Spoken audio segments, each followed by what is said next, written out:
Yes, students. Up to last lecture in matrices, we have completed solution of simultaneous equations with 3 variables as well as 2 variables. Okay. With the use of matrix inversion method. मैंने बोला था कि दो method है, एक तो matrix inversion से भी आप कर सकते हो और दूसरा था क्रैमर्स रूल यूज करके। तो आज हम देखने वाले हैं क्रैमर्स रूल का यूज करके इक्वेशन के रूट्स कैसे निकाले जा सकते हैं। तो यहां पर हमारे पास मान के चलते हैं कि a1x b1y c1z equals to d1, a2x plus b2y plus c2z equals to d2 and a3x plus b3y plus c3z equals to d3। ये तीन इक्वेशंस है और आपका पर्पस है कि तीनों इक्वेशन के unknowns x, y and z का वैल्यू निकालना है। मैट्रिक्स इन्वर्जन से तो हम काम कर ही सकते हैं, क्रैमर्स रूल से आप बहुत क्विकली इसका आंसर निकाल पाते हो। तो ऐसे सिचुएशन में x is determinant x bye determinant या डिटर्मिनेंट y बाय डिटर्मिनेंट का मतलब y होगा और z का मतलब होगा determinant z upon determinant, provided ये जो डिटर्मिनेंट है, ठीक है, वो जीरो नहीं होना चाहिए, तभी यूनिक सॉल्यूशन मिलेगा। यदि ये डिटर्मिनेंट का वैल्यू जीरो हो जाए तो आपको यूनिक सॉल्यूशन नहीं मिलेगा। अच्छा, यूनिक नहीं मिलेगा मतलब ऐसा भी हो सकता है कि कोई सॉल्यूशन ही ना हो, या ऐसा भी हो सकता है इनफाइनाइट सॉल्यूशन हो। तो दो पॉसिबिलिटी है। तो डिटर्मिनेंट के हिसाब से सॉल्यूशन का नेचर क्या होगा वो हम जज कर सकते हैं, लेकिन अभी उसका अलग से डिस्कशन करेंगे बाद में। अभी हम इतना मान के चलते हैं कि ये x, y, z का यूनिक वैल्यू तभी मिलेगा जब ये डिटर्मिनेंट जीरो नहीं हो। वो कंडीशन के ऊपर से हम बोल सकते हैं कि x क्या है, y क्या है और z क्या है। लेकिन प्रॉब्लम ये है कि सर ये डिटर्मिनेंट x क्या है, डिटर्मिनेंट y क्या है, डिटर्मिनेंट z क्या है, सेम वे ये डिटर्मिनेंट भी क्या है। तो वो यहाँ पर मैं आपको बता दूं, ये रहा। डिटर्मिनेंट का मतलब है, पहले तो ये डिटर्मिनेंट का मतलब ये इक्वेशन के वेरिएबल के साथ जितने भी कोएफिशिएंट है उनको ऑर्डर में रखते हैं। तो a1 b1 c1, a2 b2 c2, a3 b3 c3, इसका डिटर्मिनेंट निकालेंगे तो ये एक वैल्यू मिल जाएगा, कोई सिंगल वैल्यू मिलेगी। डिटर्मिनेंट x, जब मैं डिटर्मिनेंट x की बात करता हूं तो x के जो कोएफिशिएंट है उसको रिमूव कर दो और उसकी जगह पर d1, d2 और d3 लिख दो, ठीक है। तो d1, d2, d3 वहां पर लिख देंगे। बाकी जो है कोएफिशिएंट उसकी पोजीशन चेंज नहीं करेंगे, मतलब जो डिटर्मिनेंट में वही रखेंगे। सिर्फ फर्स्ट रो जो है वो निकाल के रिजल्ट वाला रो मतलब d1, d2 और d3 लिख देंगे, RHS पार्ट वाला। सेम वे डिटर्मिनेंट y है तो आपको क्या करना पड़ेगा, तो y मतलब y के जो कोएफिशिएंट है b1, b2, b3 उसको रिमूव करके d1, d2, d3 का कॉलम लिख दो। बाकी का जो वैल्यूज है कोरोस्पोंडिंग पोजीशन पर वो वही रहेगा, मतलब a1 और c1 वही रहेगा, a2 c2 और a3 c3, सिर्फ मिडल की कॉलम जो है वो चेंज हो जाएगी। सेम वे डिटर्मिनेंट z निकालना है तो लास्ट कॉलम को, क्योंकि z के जो कोएफिशिएंट है c1, c2, c3 वो रिमूव करने हैं और सब्स्टिट्यूट करना है रिजल्ट्स मतलब RHS part d1, d2, d3। तो आपको डिटर्मिनेंट z मिलेगा a1 b1 d1, a2 b2 d2 and a3 b3 d3। अच्छा, ये मिल जाए फिर तो x, y और z क्या है वो आप इजीली निकाल सकते हो। तो ये काम हमें करना है, लेकिन इसके साथ साथ मैंने बोला था कि नेचर ऑफ सॉल्यूशन कैसा होगा वो जज करेंगे, तो वो भी थोड़ा थियोरेटिकल देख लेते हैं, बाद में इसका एक प्रैक्टिकल क्वेश्चन सॉल्व करेंगे, ठीक है। चलिए देखते हैं। चलिए, nature of solution. Cramer rule से आपको सॉल्यूशन का नेचर क्या होगा एक्चुअल वैल्यू निकाले बिना आप समझ सकते हो। उसमें दो केस है, या तो डिस्क्रिमिनेंट नॉन जीरो होगा या तो डिस्क्रिमिनेंट जीरो होगा। हमने पहले ही देख लिया कि नॉन जीरो है तो आप एक्स वाई जेड की वैल्यू निकाल सकते हो, मतलब you will find a unique solution if discriminant is not equal to zero. लेकिन यदि डिस्क्रिमिनेंट जीरो हो जाए तो यूनिक सॉल्यूशन नहीं मिलेगा, नो यूनिक सॉल्यूशन। अच्छा, यूनिक सॉल्यूशन नहीं मिलेगा तो भी दो पैटर्न है, या तो इनफाइनाइट सॉल्यूशन हो सकते हैं या नो सॉल्यूशन हो सकता है। यूनिक सॉल्यूशन नहीं है इसका मतलब ऐसा नहीं कि सॉल्यूशन नहीं है, इनफाइनाइट सॉल्यूशन है या तो नो सॉल्यूशन है। अच्छा, तो सपोज डिस्क्रिमिनेंट इज जीरो, इसका मतलब नो यूनिक सॉल्यूशन तो पता चल गया।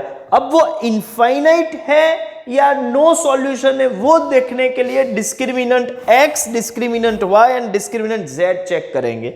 डिस्क्रिमिनेंट x, y और z तीनों डिस्क्रिमिनेंट जीरो है तो इनफाइनाइट सॉल्यूशन मिलेंगे, मतलब इक्वेशंस डिपेंडेंट है, ओवरलैपिंग है, एक दूसरे पर इंटरडिपेंडेंट है, तो कई सारे सॉल्यूशन पॉसिबल है, इनफाइनाइट सॉल्यूशन मिलेंगे। लेकिन ये तीनों में से तीनों जीरो नहीं है, एटलीस्ट एक, दो भी हो सकते हैं, ठीक है, एटलीस्ट एक नॉन जीरो हो जाए या तीनों नॉन जीरो हो जाए। एटलीस्ट एक मतलब at least one of determinant x, determinant y and determinant z is non zero, तो अब मान के चलो नो सॉल्यूशन, और नो सॉल्यूशन है तो हम बोलेंगे कि इक्वेशंस आर इनकंसिस्टेंट।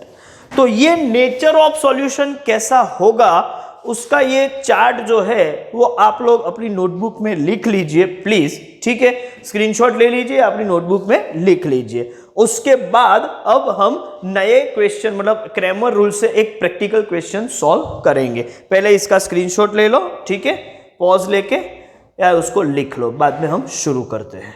चलिए,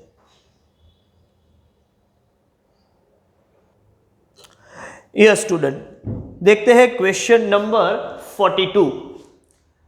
साइमल्टेनियस इक्वेशंस का जो सेट है वो है x plus y plus z is -2, 3x plus 2y plus 3z is 13, 2x plus 7y plus 4z is 31 and Cramer rule का यूज करके हमें values of x, y and z निकालना है।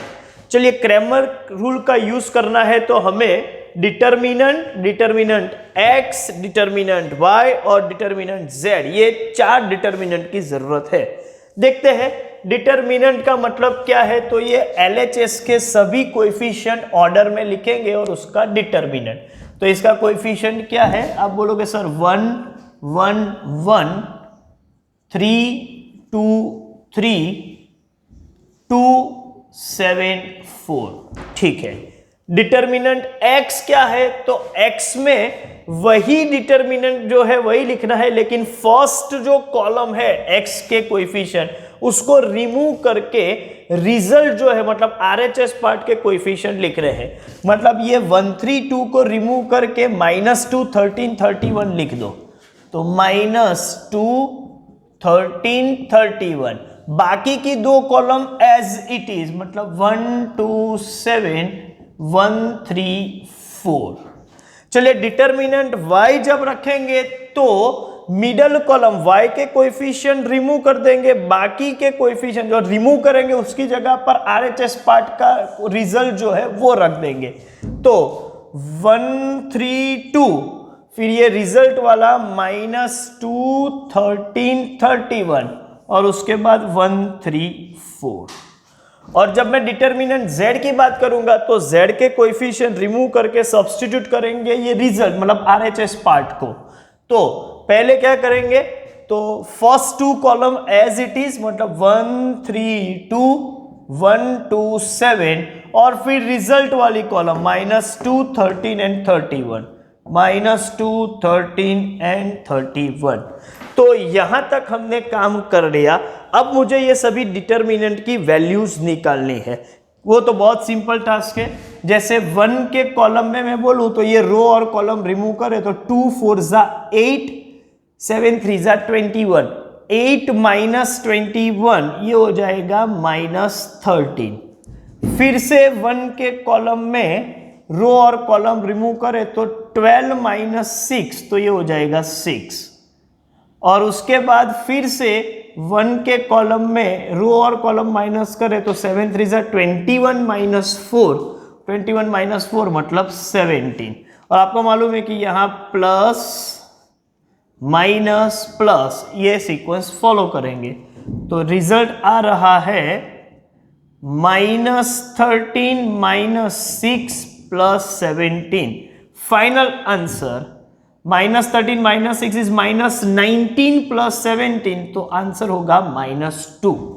चलिए, ये तो डिटर्मिनेंट वो नॉन जीरो है, इसका मतलब यूनिक सॉल्यूशन आने वाला है। चलिए, डिटर्मिनेंट x क्या है? -2 के ब्रैकेट में रो कॉलम माइनस कर दो, 2 4 जा 8 -21। अच्छा, 8 माइनस 21 का मतलब -13। उसके बाद 1 के ब्रैकेट में रो और कॉलम माइनस कर, 13 4 जा 52, 52 माइनस 31 इंटू 3 मतलब 93, 52 माइनस 93। चलिए मैं कैलकुलेट कर लेता हूं, -41 और उसके बाद 1 के ब्रैकेट में रो कॉलम माइनस कर 13 इंटू 7, तो 13 इंटू 7 91, 91 माइनस 62, 91 माइनस 62 ये हो रहा है 29। फिर प्लस माइनस प्लस, तो इसको बोलेंगे +26 प्लस 41 प्लस 29, तीनों का टोटल हो रहा है 96। चलिए अभी आगे बढ़ते हैं।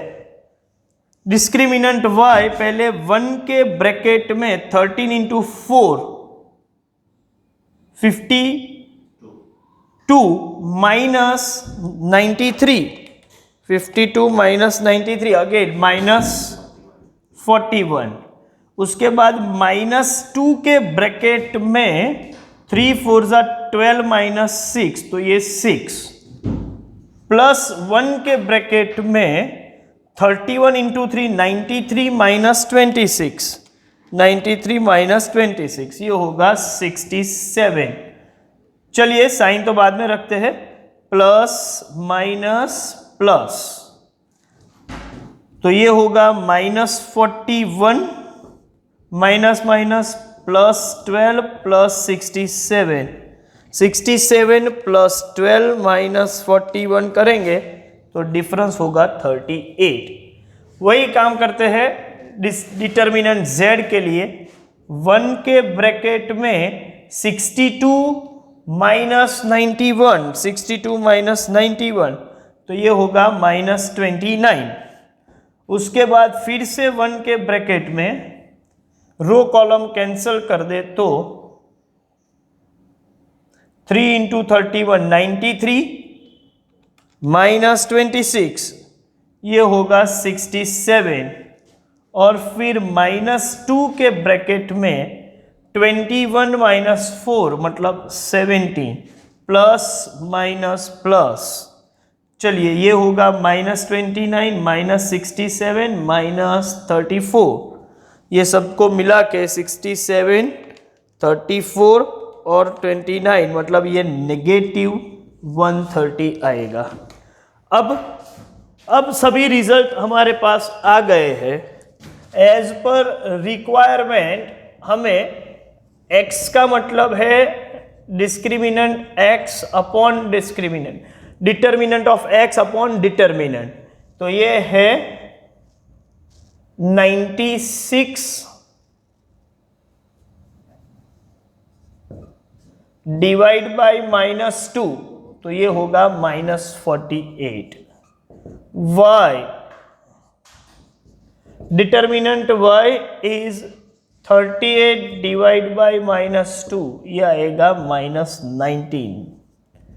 And determinant z upon determinant का आंसर होगा z, और वो है माइनस ऑफ 130 अपॉन -2, तो ये आएगा पॉजिटिव 65।